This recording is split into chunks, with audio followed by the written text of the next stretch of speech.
Assalamualaikum warahmatullahi wabarakatuh. Waalaikumsalam warahmatullahi wabarakatuh. Bismillahirrahmanirrahim. Alhamdulillahi rabbil alamin. Wassalatu wassalamu ala ashrafil anbiya'i wal mursalin, imamil muttaqin, sayyidil ghurril muhajjalin, wa ala alihi wa ashabihil mujahidin at-tahirin, amma ba'du. Saudara-saudara kaum muslimin rahimakumullah, sesungguhnya gaya hidup seseorang sangat ditentukan oleh cara bagaimana dia memandang hidup ini. Dengan kata lain, bagaimana seseorang memandang hidup, begitulah dia akan hidup. Oleh sebab itu, untuk mengubah keadaan seseorang harus diawali lebih dahulu dengan mengubah caranya memandang kehidupan ini. Itulah sebabnya dalam surah Ar-Ra'd ayat 11 Allah Subhanahu wa ta'ala menjelaskan, Innallaha la yughayyiru ma biqaumin hatta yughayyiru ma bi anfusihim. Allah Subhanahu wa ta'ala tidak akan mengubah nasib dan keadaan satu kaum sampai kaum itu berusaha mengubah apa yang ada di dalam diri mereka sendiri. Yang ada di dalam diri itu tentu tidak lain adalah rule of thinking, bahasa kerennya state of mind, kata orang Kulon. Cara berpikir, cara memandang kehidupan yang akan sangat mewarnai cara orang menjalani kehidupan itu sendiri. Oleh karena itu, pada pertemuan kali ini kita akan membicarakan tentang dasar dan tujuan hidup dari seorang muslim di dalam kehidupan ini. Yang pertama, tentang dasar dan landasan hidup. Seorang muslim tak dapat lain mendasarkan kehidupannya dengan Islam. Di dalam mendasari kehidupan dengan Islam ini, Allah Subhanahu wa ta'ala menuntut, Ya ayyuhalladzina amanu dukhulu fis silmi kafah. Hai orang-orang yang beriman, masuklah kamu ke dalam Islam itu secara total, secara utuh, secara seluruhnya. Jangan separuh-separuh, jangan sepotong-sepotong. Mendasari hidup dengan Islam artinya menjadikan Islam sebagai way of life, sebagai rule of thinking, sebagai state of mind di dalam kita memecahkan problema-problema kehidupan, sehingga tidak satu persoalan hidup yang bagaimanapun kecilnya sekalipun yang tidak tersentuh oleh nilai-nilai ajaran agama Islam ini. Kemudian di dalam mendasarkan hidupnya dengan Islam, ia mempunyai satu keyakinan. Pertama, Islam sebagai dasar hidupnya adalah agama yang sesuai dengan fitrah daripada manusia. Allah Subhanahu wa ta'ala pencipta manusia. Allah Subhanahu wa ta'ala yang menurunkan agama Islam. Oleh sebab itu, tentu saja seluruh konsepsi Islam ini sudah diukur sedemikian rupa sesuai dengan kemampuan yang dimiliki oleh manusia. Secara logika bisa kita katakan, pabrik mobil di Jerman misalnya bikin mobil namanya Mercy. Seiring dengan itu dikeluarkannya buku petunjuk mobil ini bernama Mercy, kecepatan maksimal sekian ratus kilometer per jam, daya angkutnya sekian ratus kilogram. Kalau rusak memperbaikinya ini, onderdilnya itu umpamanya. Karena pabriknya yang bikin mobil, lalu pabriknya juga yang mengeluarkan buku petunjuk, tentu buku itu sesuai benar untuk mobilnya. Dan logika mengatakan tidak bisa kita punya mobil Mercy rusak, kita perbaiki dengan menggunakan buku petunjuk yang dikeluarkan oleh pabrik mobil Fiat. Tentu saja mobil makin rusak, acak-acakan dan tidak karu-karuan.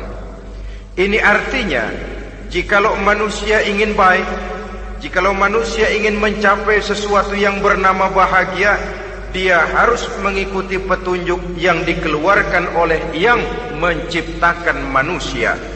Dan petunjuk-petunjuk itu telah turun dalam satu konsepsi yang bernama Islam yang sesuai dengan fitrah manusia. Yang kedua, oleh karena keyakinannya bahwa Islam sesuai dengan fitrah manusia, ia pun berkeyakinan bahwa Islam adalah agama untuk seluruh manusia, universal. Walaupun ia diturunkan di tanah Arab, tetapi ia bukanlah agama hanya untuk orang Arab semata-mata. Keyakinan ini perlu ditegakkan kembali, oleh karena akhir-akhir ini muncul pendapat-pendapat yang menganggap seolah-olah agama itu barang impor. Persilahkan saja kalau memang itu merupakan keyakinannya, tetapi menganggap agama sebagai barang impor sungguh merupakan satu kekeliruan yang sangat besar. Bahwa Arab sebagian besar memang Islam, jelas. Tetapi Islam bukannya Arab, itu pun harus kita akui. Kita bisa menjadi Muslim yang baik tanpa perlu menjadi orang Arab. Dengan kata lain, kita bisa menjadi Muslim yang baik dengan tetap menjadi warga negara Indonesia yang baik. Bahwa Al-Quran diturunkan dalam bahasa Arab oleh karena memang ia turun di tanah Arab. Buktinya apa? Walaupun Quran dalam bahasa Arab, tidak satu pun ayat Quran yang ditujukan kepada orang Arab semata-mata. Tidak ada ayat ya ayyuhal arabiyun, hai orang-orang Arab. Tidak ada. Yang ada malah ya ayyuhan nas, wahai manusia. Manusia yang mana? Yang mana saja asal merasa manusia. Kalau tidak merasa manusia, tidak usah terpanggil dengan ayat tadi. Maka dalam mendasari hidup dengan Islam, kita berkeyakinan Islam adalah agama untuk seluruh manusia. Yang ketiga, di dalam mendasari hidup dengan Islam, kita berkeyakinan Islam adalah agama terakhir yang diturunkan kepada Rasul terakhir. Tidak ada Rasul dan Nabi sesudah Nabi Muhammad, dan tidak ada agama lagi sesudah agama Islam. Dasar-dasar keyakinan ini melembaga dalam pribadi kita, membentuk satu keyakinan yang mendasari kehidupan ini, sehingga tidak satu problema yang bagaimanapun kecilnya dalam kehidupan yang tidak tersentuh oleh nilai-nilai Islam. Sejak kita tidur sampai kita bangun tidur, bahkan tidur itu sendiri, dan seluruh kegiatan kehidupan yang kita laksanakan dalam 24 jam, tidak satu pun yang tidak tersentuh oleh nilai-nilai Islam. Inilah pandangan hidup Muslim. Jawaban seorang Muslim terhadap problema-problema kehidupan yang dihadapinya, yang di dalam menjawab problema itu ia Islam oriented, berorientasi kepada nilai-nilai Islam.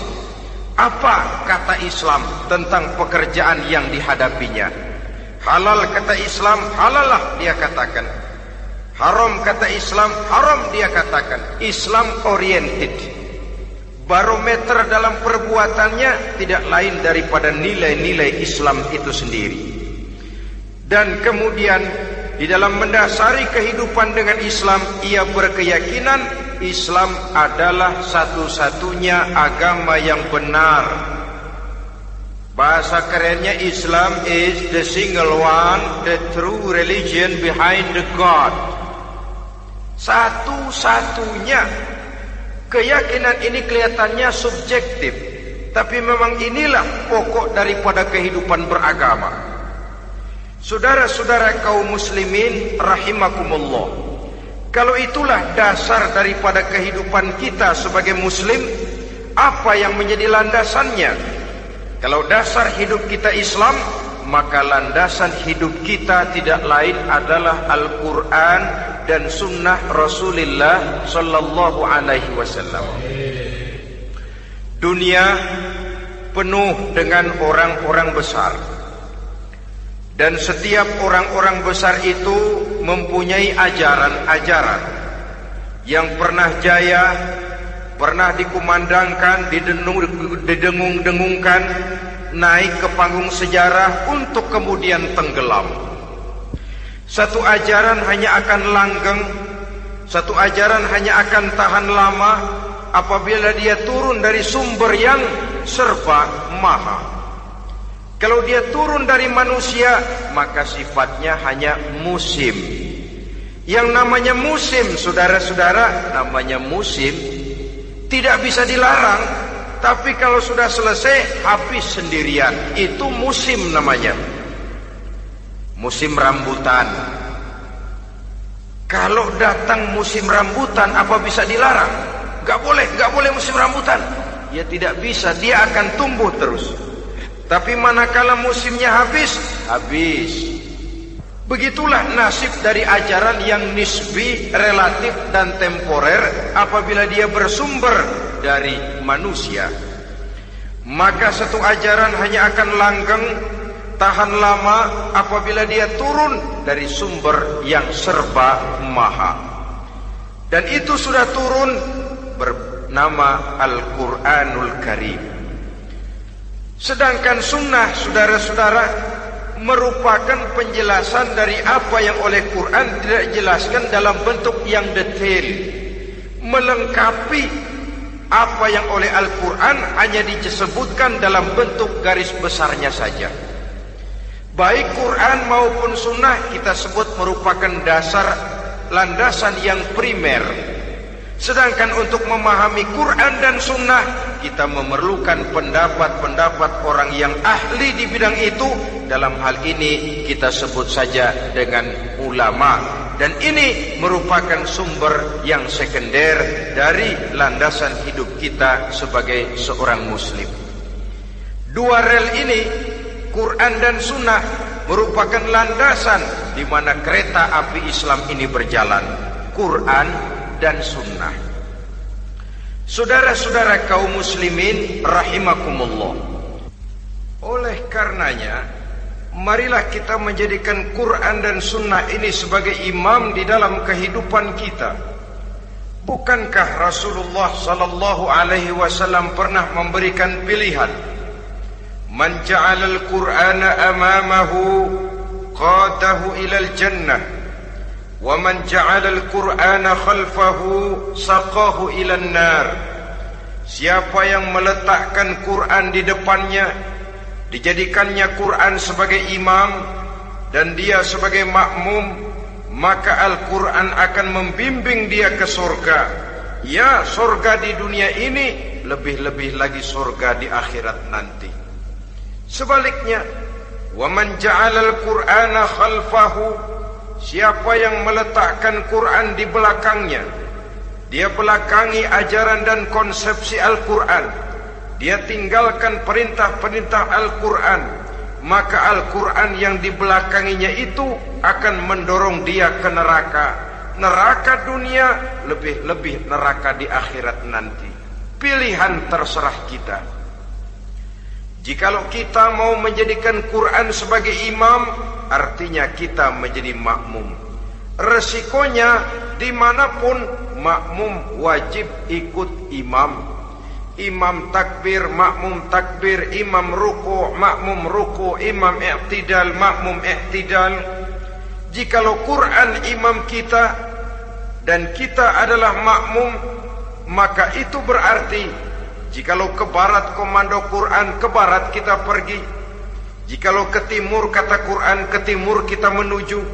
Jikalau halal kata Quran, halal kita katakan. Jikalau haram kata Quran, haram kita ucapkan. Itu resikonya kita menjadi makmum, menyusun pola hidup yang lebih Qurani. Tapi sebaliknya, ke barat komando Quran, ke timur kita pergi. Ke utara kata Quran, ke selatan kita menuju. Halal kata Quran, malah kita tidak mau melaksanakannya. Haram kata Quran, kita senang bukan main. Artinya kita mau menjadi makmum, dan Quran kita jadikan sebagai makmum, kita sendiri malah mau menjadi imam. Kita paksa konsepsi Al-Quran itu supaya sesuai dengan naluri kemanusiaan kita. Mengotak-atik hukum, menghalalkan yang haram, mengharamkan yang halal. Dikala itu landasan hidup kita sudah goyah, tidak lagi sebagai landasan tempat kita bertolak, tetapi malah menjadi satu landasan yang kita injak-injak. Sesungguhnya saudara-saudara, Quran tidak akan membawa berkah, tidak akan menjadi rahmatun wa syifaun lil mu'minin, menjadi penyembuh, menjadi rahmah bagi orang-orang beriman, apabila yang kita baca itu kita injak-injak di dalam kehidupan. Upaya menyusun hidup yang lebih Qurani ini seiring dengan usaha kita menjadi warga negara yang baik. Yang saya katakan di awal tadi, tidak saling dan tidak harus saling bertentangan. Jadi dengan demikian, dasar hidup kita sebagai muslim adalah Islam, dan landasan hidup kita tidak lain adalah Al-Quran dan sunnah Rasulullah sallallahu alaihi wasallam. Ini landasan tempat kita bertolak. Ini yang mewarnai gaya kehidupan kita. Apapun yang mau kita lakukan, tempat kita bertanya lebih dahulu Quran dan sunnah. Saya mau melakukan pekerjaan ini, apa kata Quran? Saya mau pergi ke tempat ini, apa kata Quran? Saya mau berusaha dengan mengerjakan perusahaan ini, apa kata Quran? Merupakan landasan daripada kehidupan kita. Ini yang saya katakan tadi, membentuk rule of thinking, state of mind, bahwa gaya kehidupan kita diwarnai oleh landasan hidup yang bertumpu pada ajaran Al-Quranul Karim dan sunnah Rasulullah sallallahu alaihi wasallam. Baiklah ya, ini yang pertama tentang dasar dan landasan hidup. Yang kedua tentang tujuan hidup. Kalau sudah ada landasan tempat kita bertolak, lalu kemana pantai yang akan kita tuju? Mau apa sih kita hidup ini? Berleha-leha, menjalani acara rutin, bangun tidur sampai tidur lagi, kemudian besok begitu lagi, sampai menunggu datangnya sang ajal? Atau ada satu tujuan yang akan kita capai di dalam kehidupan ini? Apabila kita teliti, maka Al-Quran mengajarkan tujuan hidup setiap muslim pada dasarnya ada dua. Pertama, kita sebut saja tujuan jangka pendek. Tujuan jangka pendek itu sasarannya dunia sekarang ini. Bentuknya horizontal, targetnya agar setiap pribadi muslim menjadi rahmatan lil alamin, rahmah bagi lingkungannya. Inilah yang oleh agama dinamakan hablum minan nas, yang isinya adalah ilmu dan peradaban. Jadi dunia dan seluruh isinya merupakan tujuan jangka pendek saja. Untuk mencapai tujuan jangka pendek, dunia dan seluruh isinya, unsur penunjangnya adalah pendidikan, pengalaman, atau nasib. Makin tinggi pendidikan, makin mudah menjangkau hidup. Makin banyak pengalaman, makin mudah menguasai dunia. Atau karena faktor nasib. Pendidikannya tidak seberapa, pengalaman pun kadang-kadang dangkal, tapi karena nasibnya lagi hoki, kata orang sekarang, nasibnya lagi bagus, dia naik ke panggung memegang peranan. Faktor yang namanya nasib ini ada, tapi tidak bisa dijadikan sandaran. Untuk menjangkau dunia dan seluruh isinya, unsur penunjangnya pertama pendidikan, yang kedua pengalaman, yang ketiga faktor nasib. Oleh karena itu, apabila kita ingin mudah mencapai dunia, yang pertama harus kita laksanakan bagaimana menempuh satu pendidikan. Di zaman sekarang orang terangsang untuk hidup dalam pola yang oleh orang-orang priangan disebut hardolin. Saudara tahu hardolin? Itu potongan dari dahar modal ulin. Filsafat hidup yang pakaian mau bagus, makan mau enak, kerja nggak mau. Akhirnya jadilah dia penghayal kelas berat, tukang-tukang ngelamun kelas tinggi. Tiap hari kegiatannya ya cuma tidak terlepas dari tiga kriteria itu. Hardolin. Pokoknya kalau sudah dahar modal ulin, besok ya begitu lagi. Pola dari dimana orang pakaian mau bagus, makan mau senang, duit mau punya, kerja tidak mau. Kadang-kadang mau kerja tapi tidak tahu apa yang harus dikerjakan. Ditambah oleh sempitnya lapangan pekerjaan. Tidak tahu apa yang harus dikerjakan, dilatar belakangi oleh tidak adanya pendidikan yang dia terima, sehingga mau kerja apa lalu bingung. Oleh karena itu, terutama buat adik-adik remaja, para pemuda, saya berpesan untuk menjangkau dunia, yang pertama harus kita jalani bagaimana membina diri, mendidik. Taruh kata drop out, putus sekolah, tapi drop out bukan halangan bagi tumbuhnya cita-cita yang mulia.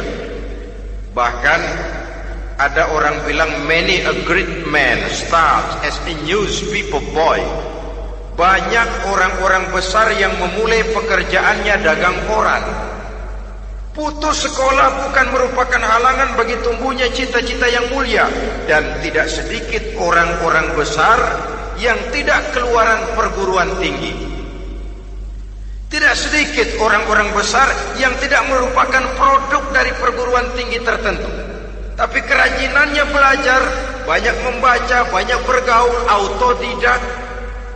Syukur kalau masih bisa menempuh pendidikan yang formal. Kekurangan ekonomi, kemiskinan keluarga jangan menjadi penghalang bagi tumbuhnya cita-cita yang tinggi untuk menempuh karier pendidikan yang baik. Ini memang pahit, tapi bagaimanapun kata orang, lebih baik makan singkong beneran daripada makan roti ngimpi. Artinya jikalau memang perlu, lebih baik sekolah sambil dagang koran, nyemir sepatu, parkir mobil, daripada hardolin itu tadi. Tanpa prospek hari depan yang ada artinya. Dan pendidikan memang merupakan sesuatu yang pahit, tapi tanpa ini rasanya kita akan sulit untuk menjangkau dunia, tersisih di pojok-pojok kehidupan. Jangan lalu bilang, manusia kan rezekinya sudah dijamin oleh Allah, ayam saja ada rezekinya. Of course. Tapi jangan lupa, cara ayam cari rezeki dengan cara manusia cari rezeki lain. Kalau ayam cari rezeki dari tahun atu, modalnya cuma ceker sama patok. Kalau ayam mah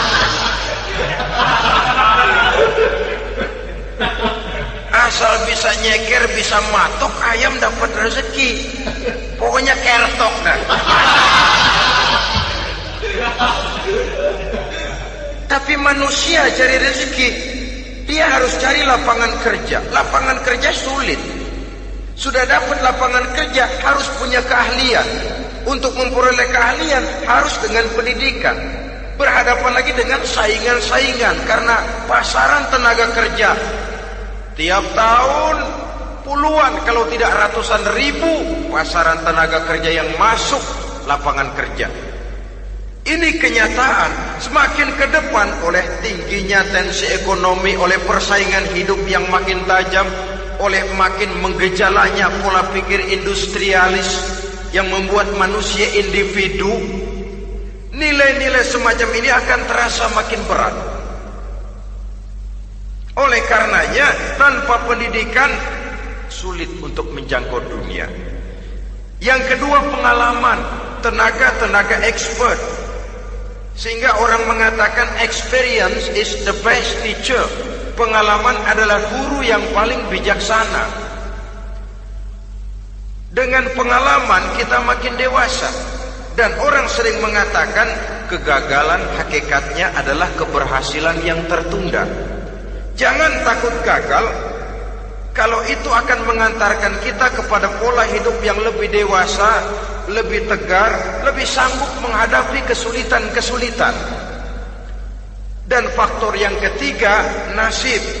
Kadang-kadang orang pendidikannya tidak ada, kadang-kadang pengalamannya tidak seberapa, tapi karena nasib, engkongnya misalnya jadi komandan Hansip, dia naik jadi anggota Hansip. Itu karena faktor nasib saja. Yang ketiga ini ada, tapi tidak bisa dijadikan sandaran dalam arti bahwa kita lalu mengandalkan nasib. Lo nanti udah gede mau jadi apa? Gue sih gimana nasib aja dah. Jadi orang syukur, jadi gembel nasib. Tidak bisa kita menghadapi hidup dalam satu alur spekulasi. Tidak bisa kita menjalani skenario kehidupan ini dengan bersikap untung-untungan. Karena kehidupan walaupun tidak bisa dipastikan, paling kurang bisa dirancang, bisa direncanakan, bisa ditargetkan, bisa dianalisa kemungkinan-kemungkinannya. Walaupun tidak bisa dipastikan, tapi bisa diperhitungkan. Sebagai manusia yang terikat oleh causality, oleh hukum sebab akibat, sewajarnya kita memperhitungkan kemungkinan-kemungkinan itu. Kira-kira 5, 10, 15 tahun yang akan datang, sejauh mana kesulitan-kesulitan dalam kehidupan ini, sejauh mana persaingan dalam hidup, sejauh mana tenaga kerja dibutuhkan, sejauh mana keahlian dan skill menunjang ke arah itu. Kalau tidak, kita akan tersisih di sudut-sudut kehidupan untuk lebih banyak jadi penonton daripada menjadi pemain. Padahal kita ingin jadi pemain, kita ingin aktif, kita ingin punya peranan karena kita oleh agama dituntut menjadi rahmatan lil alamin, menjadi rahmah bagi lingkungan di mana kita tinggal, mewarnai lingkungan, bukan cuma diwarnai oleh lingkungan itu sendiri. Itu tadi tujuan jangka pendek sebagai tujuan yang pertama. Yang kedua, tujuan jangka panjang. Tujuan jangka panjang ini sasarannya adalah akhirat.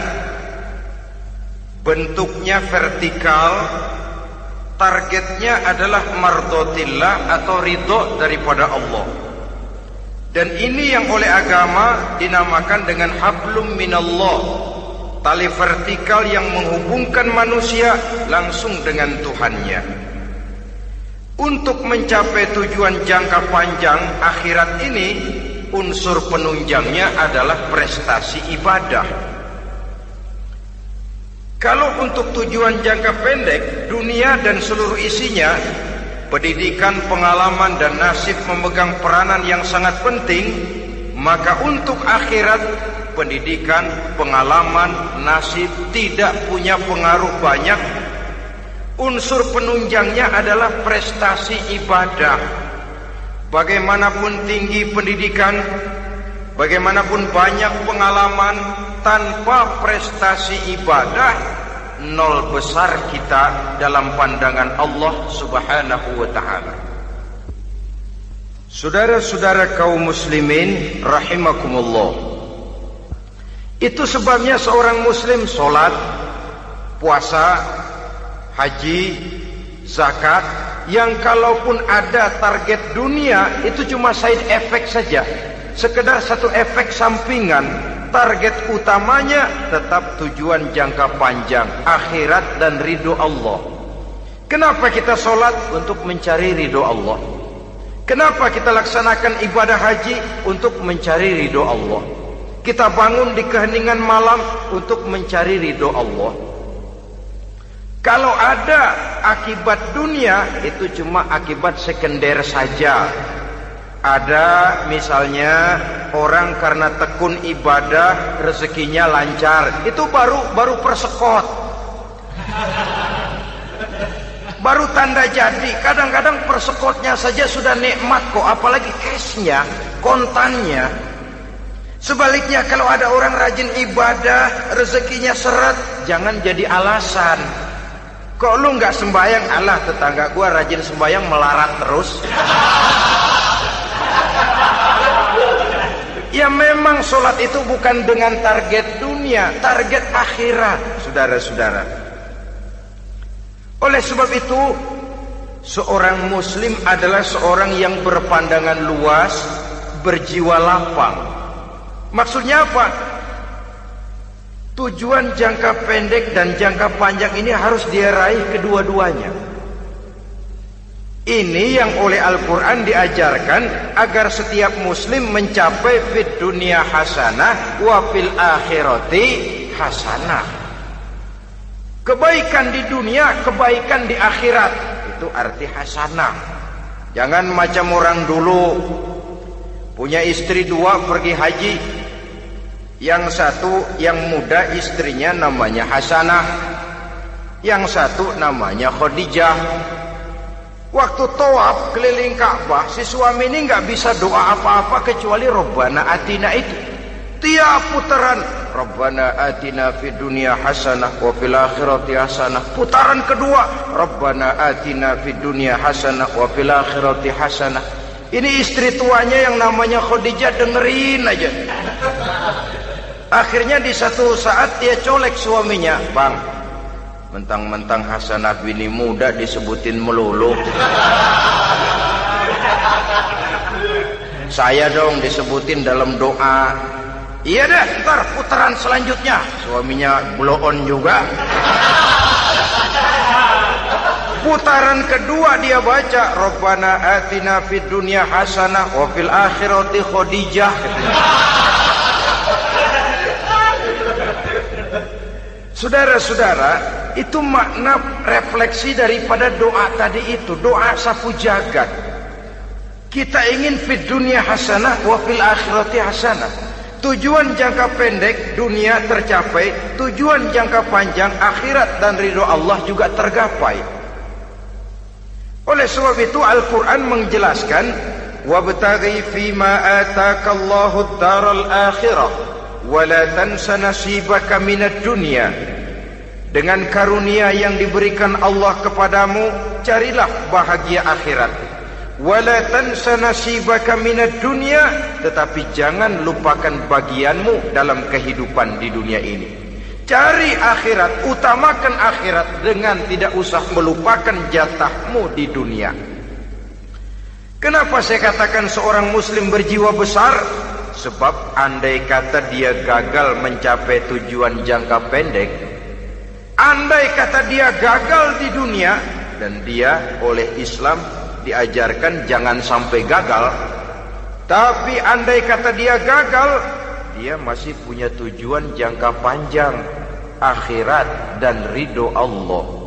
Dia masih bisa menghibur diri, biarlah di dunia kita sederhana, bahkan biarlah susah di dunia, asal di akhirat kita bahagia. Orang yang tidak punya pandangan hidup semacam ini, sorgalah dunia ini, segalanya telah tertumpu di sini. Bila umurnya selesai, ajalnya datang, selesai sudah, sorganya sampai di situ, dan dia tidak punya pengharapan lain di belakang itu. Maka seluruhnya bertumpu pada kehidupan di dunia, padahal dunia seperti air laut, makin diminum makin haus, makin kering tenggorokan. Dunia yang diperturutkan menyeret manusia ke dalam lingkaran setan, terjebak dalam sifat yang namanya tamak bin rakus alias serakah.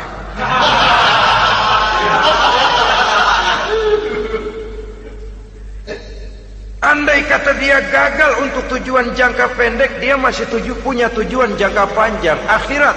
Dia masih sanggup berkata, biar di dunia kita sederhana, bahkan biar kebelangsak sengsara susah di dunia, asal di akhirat kita bisa bahagia. Kan masih ada harapan. Yang paling bangpak, paling rusak betul, sudah di dunia sengsara, di akhirat celaka. Di dunia rumahnya gubuk, pinggir kali miring, asal hujan bocor, utang selebar warung. Bayang kagak, ngaji enggak, puasa enggak, saban malam merit mulu. Saudara hadirin yang saya hormati, lalu kapan mau bahagia kalau sudah di sini susah, di sana akan susah juga. Ini yang pertama, seorang muslim, seorang yang optimis, berjiwa besar, luas pandangan. Kegagalan dia dalam jangka pendek tidak menyebabkan dia melupakan tujuan jangka panjang. Yang kedua, positifnya apa? Cara dia mencapai tujuan jangka pendek diwarnai oleh keyakinan adanya tujuan jangka panjang. Dia memang benar cari harta, tapi karena dia yakin ada akhirat, Allah ridho apa tidak? Ini positifnya. Saya memang cari duit, tapi dengan cara ini Allah ridho apa tidak? Saya memang ingin berpakaian yang rapi, tapi dengan tidak menutup aurat begini, Allah ridho atau tidak? Saya memang bergaul menghormati teman, tapi terjebak dalam minuman keras karena menghormati teman, Allah ridho apa tidak? Ini orang yang punya tujuan jangka panjang. Segalanya diberikan bingkai dengan pertanyaan, Allah ridho atau tidak? Keyakinannya terhadap tujuan jangka panjang mewarnai gaya hidupnya di dunia ini, mencapai tujuan jangka pendek tadi. Mau minum, Allah ridho apa enggak ini? Mau makan, yang saya makan Allah ridho apa enggak ini? Pendeknya apapun yang mau dia kerjakan, karena dia punya keyakinan tujuan jangka panjang, dia selalu menimbang terhadap ridho Allah tadi. Jadi tanpa prestasi ibadah, kita nol besar dalam pandangan Allah. Ini nilai manusia yang hakiki di sini. Ini makna inna akramakum indallahi atqakum. Di akhirat nanti kan tidak pernah akan disidang, kamu pendidikan setinggi apa? Tidak. Gelarmu berapa renteng? Profesor, doktor? Tidak. Akhirat hanya menyidang kau sholat atau tidak, kau puasa atau tidak, kau zakat atau tidak.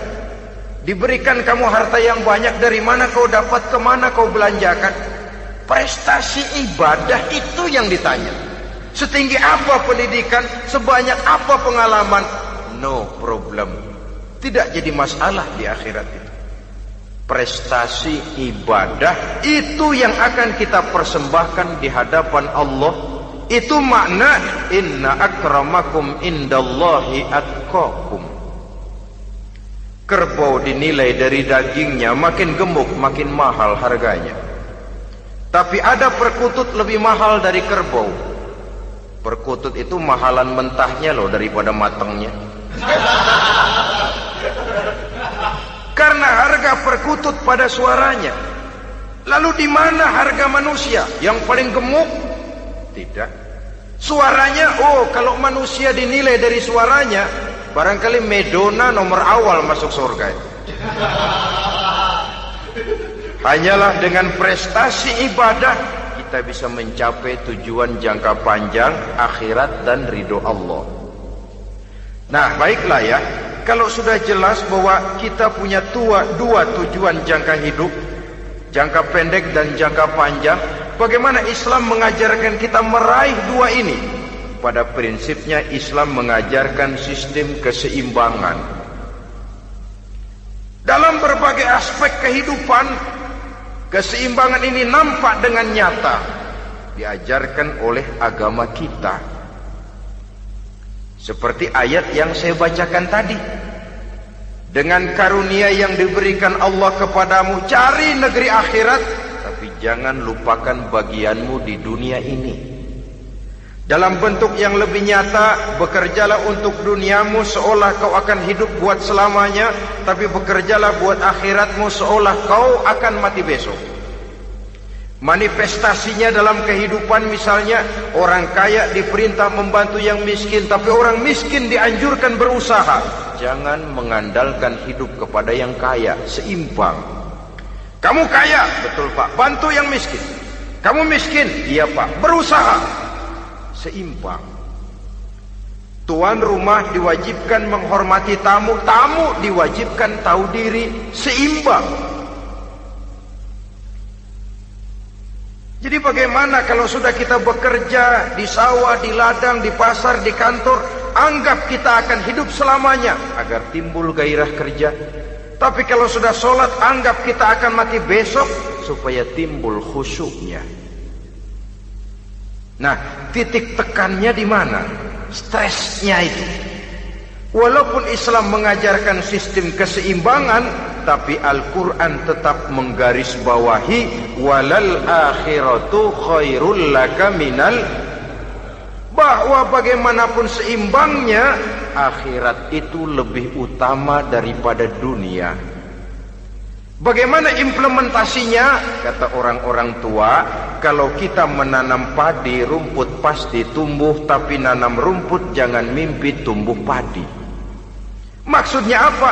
Kalau satu perbuatan kita niatkan karena Allah, dunianya pasti ikut.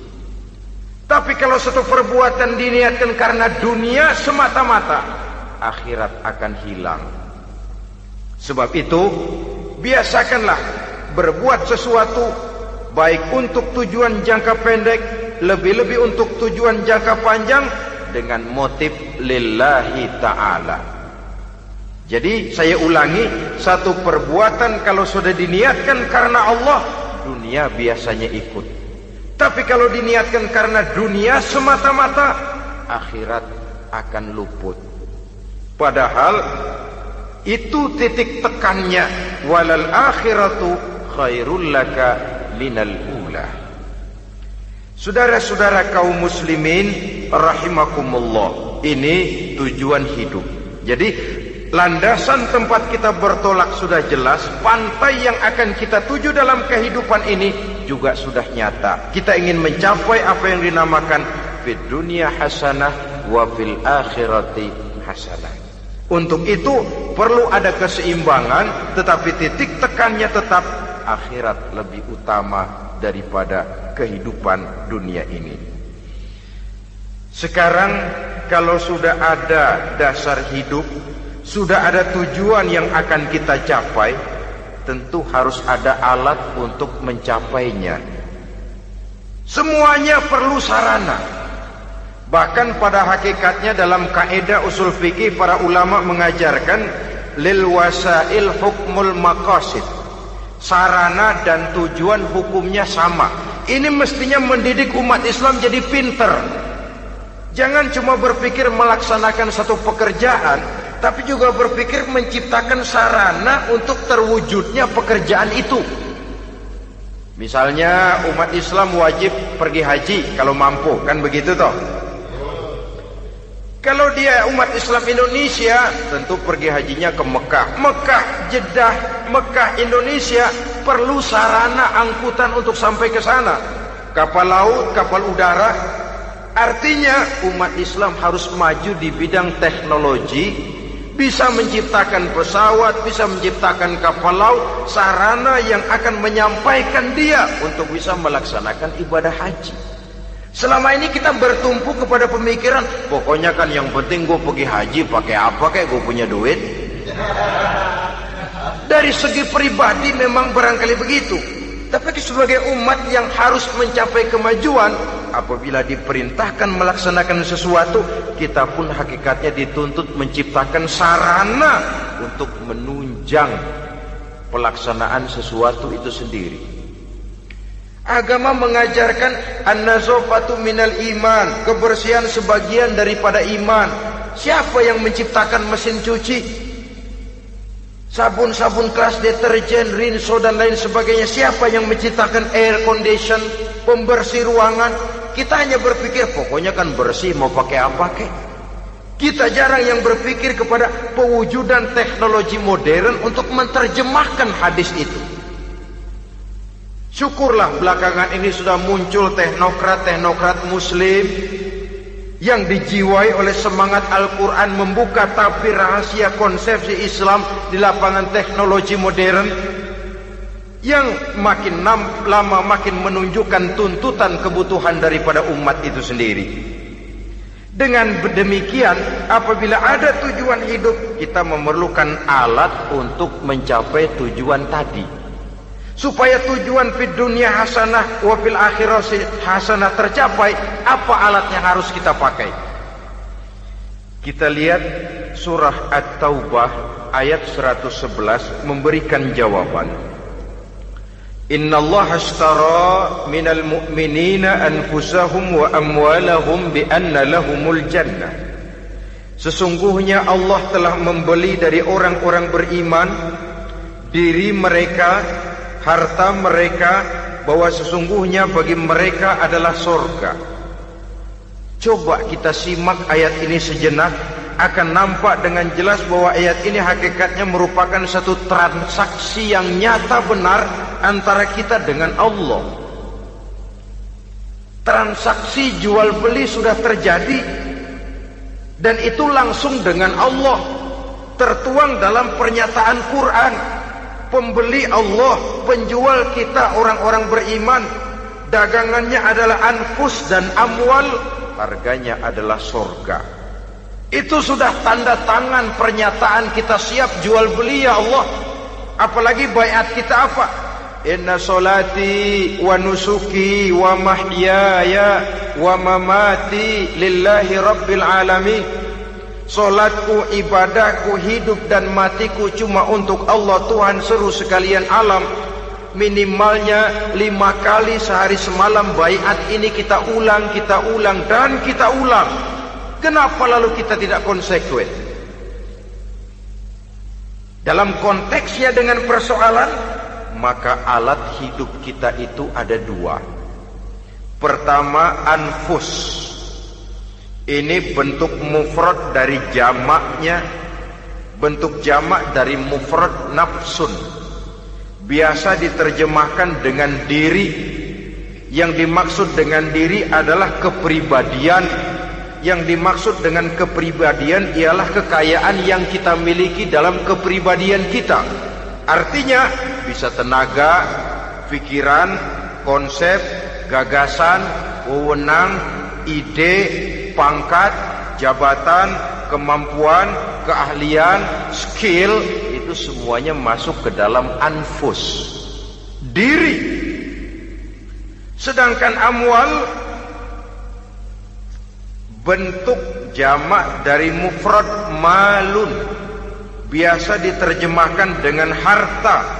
Pengertian di sini ialah seluruh bentuk-bentuk materi yang berada di bawah kekuasaan kita.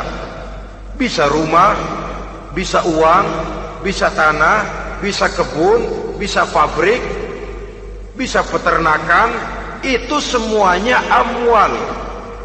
Nah, baik anfus maupun amwal, diri, tenaga kek, pikiran kek, harta kek, pangkat kek, jabatan kek, wewenang kek, keahlian kek, untuk tujuan jangka pendek harus jadi rahmah bagi lingkungan. Untuk tujuan jangka panjang harus menunjang jalan menuju ridho Allah. Jadi kalau pangkat kita menjauhkan kita dari ridho Allah, itu bukan nikmat tuh, azab. Punya pangkat bukan melakukan kebaikan, malah melakukan kejahatan, setidak-tidaknya berdiri di belakang kejahatan, melindungi perbuatan-perbuatan munkar. Dalam kelas kakap melindungi korupsi, dalam kelas teri jadi backing tukang koprok.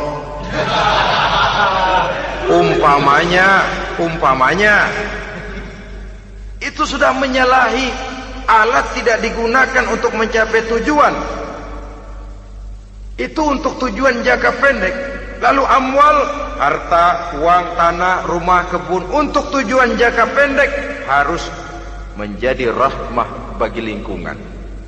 Sedang untuk tujuan jangka panjang, baik diri maupun harta harus menunjang jalan menuju ridho Allah, harus meningkatkan prestasi ibadah kita kepada Allah Subhanahu wa ta'ala.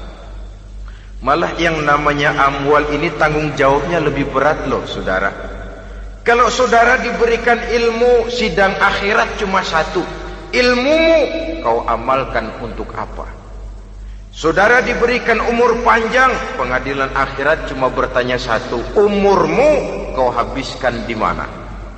Tapi saudara diberikan harta, pertanyaan akhirat dua, hartamu kau dapat dari mana? Kau belanjakan kemana? Dari mananya dan kemananya ditanya, depan belakang.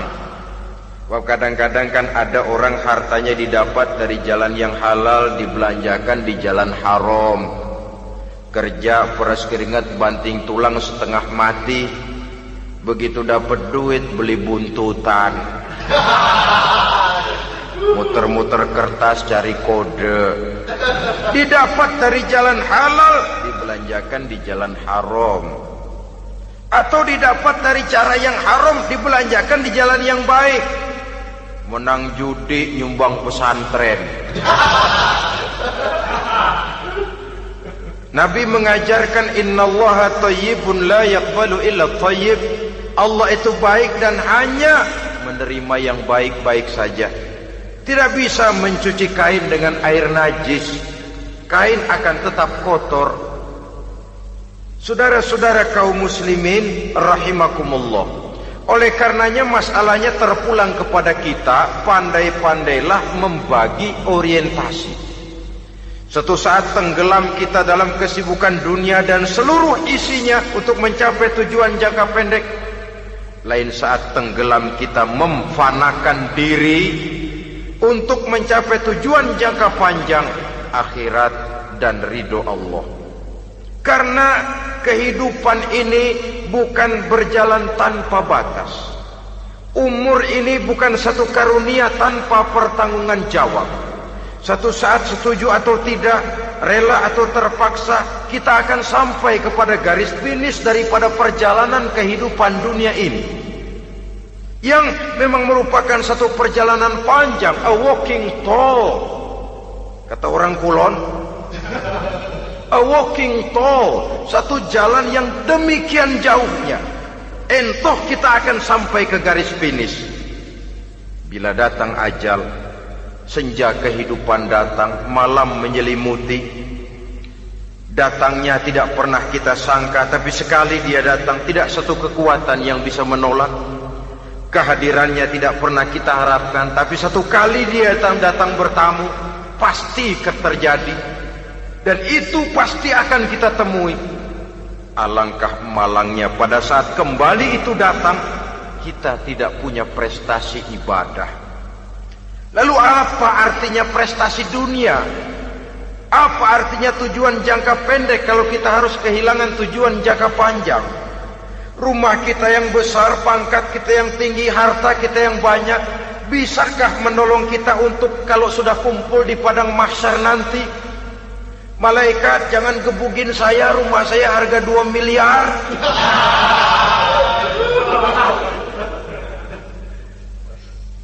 Sudahlah malaikat, damai saja, itu Rolls Royce saya. Pakai saja malaikat, pakai. Kata malaikat, gue budak, gue gak butuh gituan. Hanya prestasi ibadah yang bisa menyelamatkan kita pada kondisi semacam itu. Jadi oleh karena itu saudara-saudara, biar di dunia ini rumah kita besar, mobil bagus, uang banyak, pabrik ada, usaha lancar, asal di akhirat masuk surga aja. Gak apa-apa. Daripada di dunia sengsara, di akhirat neraka, senangnya kapan? Sudah di sini sengsara, di sana keblangsak. Itu yang orang-orang tua bilang lacur kuda namanya. Pelan dipecut, kenceng digentak, setengah mati, serba salah. Kuda kalau bisa ngomong, gue setengah mati, serba salah. Pelan dipecut, kekencengan ditarik, itu yang namanya lacur kuda begitu. Serba salah posisinya. Untuk itu pandai-pandailah membagi orientasi supaya tercapai tujuan ideal ini, fid dunya hasanah wa fil akhirati hasanah. Ini tentang tujuan hidup. Nah, untuk mencapai tujuan ini kita tidak berjalan sendiri. Kita perlu teman hidup. Di samping teman hidup ada pula lawan hidup. Siapa teman hidup kita untuk mencapai tujuan hidup ini?